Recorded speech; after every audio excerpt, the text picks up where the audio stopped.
قرآن مجید میں ہے ان اللہ لا یستحی من الحق، کہ اللہ تعالیٰ حق بات بیان کرنے سے حیا نہیں کرتے۔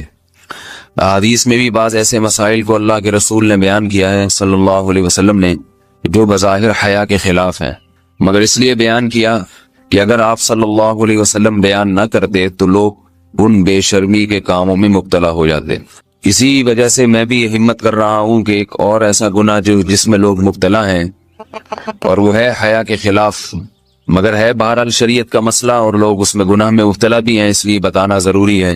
وہ یہ ہے کہ لوگ شادی کے بعد بھی آج کی نوجوان نسل زوجہ سے، بیوی سے غیر فطری طریقے سے ہم بستری کرتے ہیں، انٹرنیٹ پہ بیہودہ فلمیں دیکھتے ہیں، تو جو چیز انگریزوں کی دیکھ رہے ہیں کہ ان کے کلچر آہستہ آہستہ میڈیا کے ذریعے ہمارے معاشرے میں بھی آ رہا ہے۔ اللہ کے رسول صلی اللہ علیہ وسلم نے لعنت فرمائی ہے، ایک روایت میں ہے کہ اللہ اس کی طرف دیکھے گا نہیں کہ جو اپنی زوجہ سے پچھلے راستے سے ہم بستری کرے گا۔ یہ بیماری بھی، یہ گندگی بھی لوگوں میں پھیلتی جا رہی ہے، خاص طور پہ جن کو لڑکوں سے بدفعلی کی عادت پڑ جائے تو وہ زوجہ سے فطری راستے سے ہم بستری نہیں کرتے۔ اللہ نے فرمایا کہ نساؤکم حرث لکم، یہ تمہاری زوجات ہیں، بیویاں ہیں، یہ نسل بڑھانے کے لیے ہیں، تو اسی راستے میں انسان اپنی خواہش کو پوری کر سکتا ہے جس راستے سے نسل بڑھتی ہے۔ اس کے علاوہ کسی اور راستے سے اپنی خواہش کو پورا کرنا یہ حرام ہے، گناہ کبیرہ ہے، گندگی ہے۔ ہمارے پاس کیسز آتے ہیں، ایک پاک دامن لڑکی کی شادی ہوتی ہے، لڑکا بھی بظاہر بڑا نیک، لیکن کیا ہے، لڑکا چونکہ ٹھرکی ہوتا ہے، شہوت کا درندہ ہوتا ہے، تو وہ یہ نہیں دیکھتا کہ میں اپنی بری خواہش مٹانے کے لیے میں اپنی زوجہ کو غیر فطری طریقے پر مجبور کیسے کر سکتا ہوں، تو مجبور کرتا ہے پھر اپنی بیوی۔ اس میں جو عورتیں زیادہ پاک دامن نہیں ہو، نیک نہ ہو، یا ان کو یہ ڈر ہو کہ طلاق ہو گئی تو ہم کہاں جائیں گے، وہ پھر اپنے شوہر کے ساتھ اسی غیر فطری طریقے پر آمادہ ہو جاتی ہیں، اور اس کا عذاب اور اس کا وبال یہ ہوتا ہے کہ کچھ دنوں میں ان کو بھی اسی کی لت پڑ جاتی ہے۔ انسان جب بھی کوئی غیر فطری راستہ اختیار کرتا ہے، آخرت کا عذاب تو بعد میں، دنیا کا عذاب یہ آتا ہے کہ پھر اس کو لذت فطرت میں آتی نہیں ہے، تو جو راستہ اللہ نے رکھے اس میں اس کو لذت نہیں آئے گی، وہ گندگی میں ہی گھسنے کی کوشش کرے گا، اس کی بھی فطرت خراب ہو جاتی ہے، اور جس کے ساتھ یہ بدفعلی کی جائے اس کی بھی فطرت خراب ہو جاتی ہے، وہ بھی پھر کسی کے قابل نہیں رہتے۔ تو اپنے جان پر رحم کرنا چاہیے۔ ہم انسان ہیں، ہم درندے نہیں ہیں، ہم گھوڑے نہیں ہیں، ہم گدھے نہیں ہیں، ہم جانور نہیں ہیں، ہم انگریز نہیں ہیں۔ انگریز نے تو حیا اور شرم کی تمام حدود کو توڑ دیا ہے، وہ تو درندے بن چکے ہیں۔ ہم تو درندے نہیں ہیں، ہم تو حلال کھاتے ہیں، پاک صاف رہنے کی کوشش کرتے ہیں، تو ہم ان کی جو کلچر دیکھ کے ہم ویسے درندے بننے کی کوشش کیوں کریں؟ تو یہ بہت بڑا وبال ہے، بہت بڑی برائی ہے جو ہمارے معاشرے میں آہستہ آہستہ جڑ پکڑتی جا رہی ہے، اور اس سے بیماریاں بھی پھیلتی ہیں۔ غیر فطری طریقہ ہے، بیماریاں بھی پھیلتی۔ ایسے کیسز آتے ہیں کہ جناب وہ مرد مجبور کر رہا ہے بیوی کو، اور وہ بیوی جو ہے ساتھ نہیں دیتی تو پھر اس کو طلاق کی دھمکیاں دیتے ہیں، ایسے کیسز بھی آتے ہیں۔ اور یہ بھی آتا ہے کہ مرد جب اپنی بیوی کو غیر فطری طریقے پر مجبور کرتا ہے، بیوی آمادہ نہیں ہوتی، تو مرد پھر یہ دھمکی دیتا ہے کہ بھائی میری خواہش تو تم سے پوری ہوتی نہیں ہے، پھر میں دوسروں کے پاس جاؤں گا۔ تو یاد رکھیں، جس عورت کا شوہر یہ دھمکی دے اس کو کہ میں زنا کروں گا اگر تم نے میری خواہش پوری نہیں کی غیر فطری طریقے سے، تو عورت اپنے شوہر سے کہہ دے کہ جاؤ تم کہیں اور جا کے منہ کالا کرو، تمہاری فطرت میں گندگی ہے تو یہ مجھے گندا بنانے کی کوشش نہ کرو، اس کو زنا کرنے دیں، وہ اللہ آخرت میں اس سے بھگتے گا۔ ہر بیماری کا اللہ نے علاج رکھا ہے۔ اللہ کے رسول صلی اللہ علیہ وسلم نے فرمایا، صحیح بخاری کی حدیث، ما انزل اللہ من داء الا انزل له دواء، کوئی بیماری ایسی نہیں ہے جو اللہ نے نازل کی ہو اور اس کے لیے دوا نہ رکھی ہو دنیا میں۔ تو اگر کسی کو ایسی لت پڑ گئی ہے غیر فطری کام کی، تو اس کو چاہیے کہ وہ اپنا علاج کرائے، ڈاکٹر سے بھی رابطہ کرے، اور سب سے بڑا علاج یہ کہ کچھ وقت صبر کرے گا، چھوڑ دے گا کچھ عرصے کے لیے، تو خود بخود آہستہ آہستہ صحیح ہو جائے گا۔ ایک آدمی شراب کا عادی ہے، ایک علاج تو یہ کہ ڈاکٹروں سے رابطہ کرے، بہترین علاج کے چھوڑ دے، کتنے دن تڑپے گا؟ ایک دن، دو دن، تین دن، چار دن، ایک ہفتہ، دو ہفتہ، بہت زیادہ سال ہو جائے گا نا، اس کے بعد خود بخود ٹھیک ہو جائے گا۔ سگریٹ کا عادی ہے، چھوڑ دے گا، تو کتنے لوگ ہم نے دیکھے ہیں دن میں 20 سگریٹ پیتے تھے، چھوڑنے پر آئے تو بالکل ایک دم چھوڑ دی انہوں نے، آہستہ آہستہ کر کے چھوڑ دی، لیکن تکلیف ہوئی مگر عادی ہو گئے۔ تو اب کسی کو یہ لت پڑ گئی ہے غلط کام کی، برائی کی، تو اس کا بہترین علاج یہ ہے کہ وہ اپنے آپ کو بدلنے کی کوشش کرے، ماحول بدلے، اور کچھ وقت صبر کرے گا تو اللہ اس سے یہ عادت چھڑا دے۔ نہیں کی، صبر نہیں کیا اس نے، پھر اسی گندگی میں موت واقع ہوگی، پھر آخرت کا عذاب بہت سخت، نسلیں برباد ہو جاتی ہیں اس عمل سے انسان کی۔ تو بات حیا کے خلاف ہے، مگر یہ کہ ایک بزرگ تھے وہ بات فرما رہے تھے، تو کسی نے پوچھا کہ حضرت آپ حیا کے خلاف بات کرتے ہیں، تو انہوں نے فرمایا تم بے حیائی کے کام نہیں چھوڑتے، ہم اس چھڑوانے کے لیے بات کریں تو ہم برے ہیں، اور تم کام کرو تو بھی برے نہیں۔ برائی کا کام کرنے میں برا نہیں بنتا، اور برائی کے خلاف بولنے والا برا بن جاتا ہے کہ دیکھو یہ کیسی باتیں کر رہے ہیں۔ تو وہی باتیں ہیں، اس لیے ہیں کہ یہ معاشرے میں یہ برائی پھیلتی چلی جائے گی، اور یہ ہماری اپنا کلچر نہیں ہے، یہ امپورٹ ہو رہا ہے باہر سے، یہ امپورٹ ہو رہا ہے، یہ وہاں میڈیا کے ذریعے آ رہا ہے۔ تو وہ چیزیں دیکھا نہ کریں اور ان لوگوں سے دور رہا کریں۔ ہمیں تو دین کا داعی ہو کے ان کو ہدایت پر لانا تھا، بجائے ہم ہدایت پہ چل کے دوسروں کو چلانے والے بن کے ان کے راستے پہ ہم نے چلنا شروع کر دیا۔ اللہ تعالیٰ ہمیں اب دیکھیں ان کے ہاں ایڈز کا مرض پھیل گیا ہے۔ آپ بتائیے یہ ایڈز کا مرض ہمارا ہے کیا؟ یہ بیماری ہماری ہے یا ان کی ہے؟ ہمارے یہاں بیماریاں ہیں، کھانسی ہے، نزلہ ہے، ٹھیک ہے نا، بلڈ پریشر ہے، شوگر ہے، یہ بیماریاں ہماری ہیں۔ کوئی اللہ کا شکر ہے گندی بیماری ہمارے یہاں نہیں ہے۔ جتنی گندگیاں ہیں وہاں سے آ رہی ہیں، ایڈز کا مرض وہاں سے امپورٹ ہوا ہے۔ وہ ایڈز کا مرض اسی بدفعلی کی وجہ سے پیدا ہوتا ہے، اسی سے جراثیم پیدا ہوتے ہیں، اور اتنا خطرناک مرض کے ایسے متعدی ایسے پھیلتا ہے۔ افغانستان میں ایڈز کا ریشو 0 تھا، 0۔ وہ جانتے نہیں تھے کہ ایڈز کا مرض ہوتا کیا ہے۔ جب سے امریکن آرمی، برطانیہ آرمی افغانستان میں آئی ہے، فوجی آئے ہیں، افغانوں میں ایڈز کا مرض پھیل گیا ہے، انہوں نے وہاں بدفعلیاں شروع کر دی ہیں۔ تو وہ تو حالانکہ ان کے لیے زنا کتنا سستا ہے، کتنا سستا ہے نا ان کے لیے زنا، پھر بھی وہ لڑکوں کی طرف مائل ہوتے ہیں۔ تو اتنی گندگی، ایسا گندا جب انسان بن جائے پھر اللہ اس کے وجود کو برقرار نہیں رکھتے، اور رکھتے ہیں تو پھر آخرت میں سزا دینے کے لیے اپنے آپ کو ان گندگیوں سے بچانا چاہیے، حلال پہ اکتفا کرنا چاہیے۔ اللہ تعالیٰ ہمیں حلال پہ قناعت کی توفیق عطا فرمائے اور پاکیزہ لوگوں میں ہمارا شمار فرمائے۔ اگر شادی شدہ عورت 40 دن میں بھی ایک دفعہ، اچھا بھائی دیکھو یہ حیا کے خلاف مسائل جو ہے نا، یہ اس چینل پہ نہ پوچھا کرو۔ مرد پر لازم ہے کہ کم سے کم 4 مہینے میں بیوی سے ایک دفعہ وہ لازمی ہم بستری کرے۔ تو اگر وہ 4 مہینے میں ایک دفعہ بھی نہیں کرتا تو پھر جو ہے وہ دیانتاً ذمہ دار ہوگا، اس بات کا خطرہ ہے کہ وہ گناہ گار ہو، کیونکہ حضرت عمر رضی اللہ تعالیٰ عنہ نے قانون بنایا تھا کہ 4 مہینے سے زیادہ کوئی بیوی سے دور نہ رہے۔ تو کم سے کم اتنا ہے لازمی، تو اس سے زیادہ بھی اگر کوئی مرد بیوی کے قریب نہیں آ رہا تو پھر وہ ظالم کہلائے گا شریعت کی نظر۔ حج کے دوران باقی ہر عورت اور ہر مرد کے حالات مختلف ہوتے ہیں، بعض عورتوں میں خواہش زیادہ ہوتی ہے، بعض میں کم ہوتی ہے، یہ نیچرل ہے، اس کا کوئی اس سے تعلق نہیں ہے کہ عورت کوئی بری ہے۔ بعض دفعہ عورت میں یہ خواہش نفس بہت زیادہ ہوتی ہے، اس کی ریکوائرمنٹ بہت زیادہ ہوتی ہے، تو لوگ پھر مرد اس بیوی کو برا سمجھنا شروع کر دیتے ہیں، حالانکہ اس کا برائی اور اچھائی سے تعلق نہیں ہے۔ جیسے مردوں میں صحت کے لحاظ سے اور ان کے جو مینٹل ہیلتھ ہے اس کے لحاظ سے مردوں میں فرق ہوتا ہے، کسی میں خواہش بہت زیادہ ہوتی ہے، کسی میں کم ہوتی ہے، تو اس طرح خواتین میں بھی ہوتی ہے، بہت سی پاک دامن عورتیں ہوتی ہیں لیکن ان میں ڈیزائرز بہت زیادہ ہوتی ہے۔ تو یہ سب کی الگ الگ اللہ نے فطرت بنائی ہے، تو میاں بیوی اس کو ایک دوسرے کو بہتر سمجھ سکتے ہیں کہ کس کی کیا ڈیزائرز ہیں۔ بہرحال اگر مرد میں عورت کی ڈیزائرز پوری کرنے کی طاقت نہیں ہے، عورت میں بہت زیادہ ڈیزائرز ہیں، مرد میں کم ہے، تو ایسی صورت میں عورت پھر مرد سے طلاق مانگ سکتی ہے کہ بھئی میں سیٹسفائی نہیں ہو پا رہی ہوں اور میری ریکوائرمنٹ زیادہ ہے۔ تو مرد اگر طلاق دے دے تو اچھی بات ہے، نہیں دے تو پھر عورت کو چاہیے اسی کے ساتھ گزارا کرے۔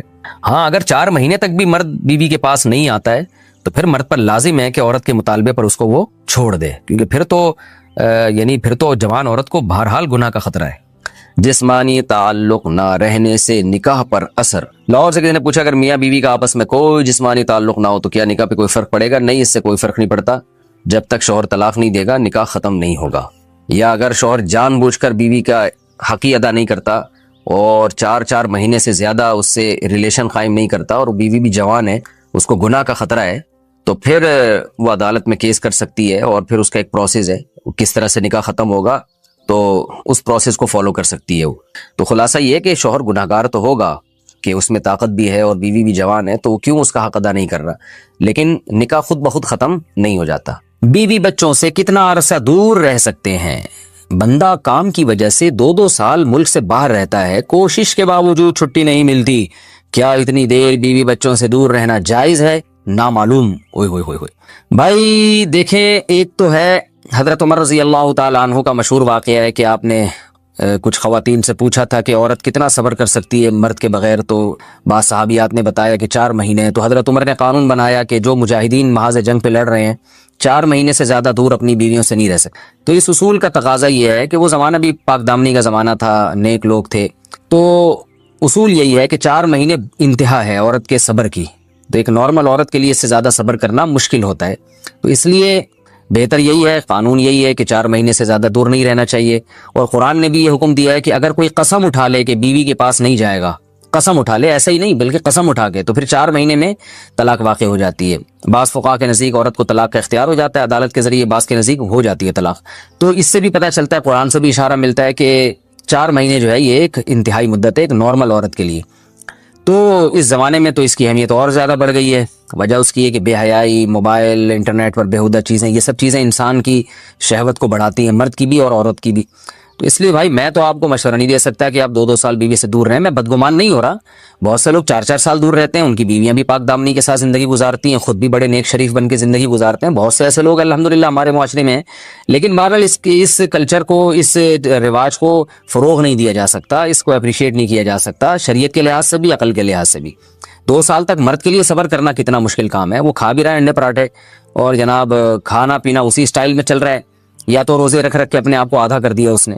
تو سوال عورت کے ساتھ مرد کا بھی تو ہے نا. مرد نے تو قوت اور شہوت اللہ نے اور بھی زیادہ رکھی ہے، تو وہ کیسے صبر کرے گا؟ مرد کی جو قوت برداشت ہے وہ فقہا نے اور اطباء نے بیان کی 1 مہینہ ہے. تو 2 سال تک بیوی سے دور ہیں. میں پھر بھی بتا دوں، میں بدگمان نہیں ہو رہا کہ جو دور ہیں آپ ان کے بارے میں برا سوچنا شروع کر دیں، لیکن بہرحال یہ اپنے آپ کو فتنوں میں ڈالنے کے مترادف ہے. اس لیے ایسی جاب نہ کریں. 2-2 سال تک بیوی سے دور ہیں، یا تو بیوی کو ساتھ لے کر جائیں یا بیوی کے ساتھ ہی رہیں. کہیں ادھر ہی کم پیسوں میں انسان گزارا کر لے بیوی بچوں کے ساتھ، یہ زیادہ اچھا ہے زیادہ پیسوں کی لالچ میں بیوی بچوں سے دور رہنا. باقی بیوی آپ کی راضی ہے اس جاب پہ، یا آپ کے پاس کوئی آلٹرنیٹ ہے ہی نہیں، آپ جاب چھوڑ کے آئیں گے تو آپ کو لالے پڑ جائیں گے کھانے پینے کے، تو ایک مجبوری ہے. مجبوری کے حکام الگ ہوتے ہیں، لیکن نارملی اس کی بہرحال ترغیب نہیں دی جا سکتی. دیکھیں قرآن مجید میں اللہ نے ارشاد فرمایا نا، یوم یفر المرء من اخیہ وامہ وابیہ وصاحبتہ وبنیہ. قیامت کے دن کی ہولناکیوں کو اللہ نے بیان کیا کہ انسان اپنے باپ سے دور بھاگے گا، بیٹے سے دور بھاگے گا، بھائی سے دور بھاگے گا. جہاں بیوی کا تذکرہ آیا تو یہ نہیں کہا کہ بیوی سے دور بھاگے گا، بلکہ فرمایا اس سے دور بھاگے گا جو اس کے ساتھ رہا کرتی تھی، یعنی صاحب کہتے ہیں ساتھ رہنے والے کو، صاحبہ سے دور بھاگے گا.